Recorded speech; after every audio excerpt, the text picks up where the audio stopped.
من أكلات الصيف الحلوة دايمًا الجلاش ده بينفعنا ويسعفنا في أي وقت. عندي سبانخ كنت عاملاها ومفرّزاها، طلّعتها معمولة تسوية العادية جدًا بعد ما بتتغسل، بتتعمل ببصلة كده وملح وفلفل بس، وبتتشال في الفريزر وتطلع جميلة تحتاجيها في أي وقت تلاقيها.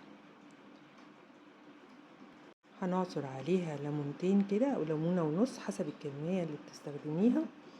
وعندنا ورقة الجلاش بتاعتنا، وفي بواقي لحمة معصجة عندي في الفريزر برضو. بجيب الصينية ادهنها بالسمنة وعندي كمان دي سمنة على زبدة الاتنين مع بعض، تمام، وحبة زيت صغيرين عشان يدوها السيولة اللي احنا شايفينها دي، بتدي طعم حلو قوي. انا مش هعمل ورقة ورقة، انا هعمل نص الكمية كده، 4 ورقات وادهن سمنة، وبعد كده 4 ورقات وادهن سمنة، يعني ايه الدنيا تبقى سهلة وخفيفة عليكي، ما تقليش على نفسك. كلها بتبقى بعد كده بتشرب من بعضها وبتبقى مظبوطة، يعني مش لازم ورقة ورقة ولا ورقتين ورقتين. انا عملت نص الكمية من تحت زي ما احنا شايفين، فردت فيها السبانخ.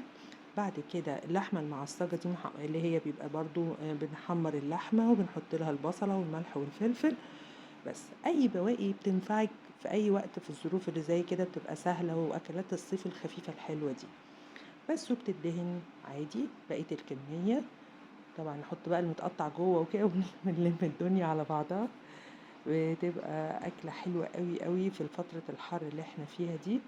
يعني يفضل ان احنا نعمل اكلات خفيفة وما تقفيش في المطبخ كتير، يعني كل ما تقللي وقوفك في المطبخ يبقى حلو قوي.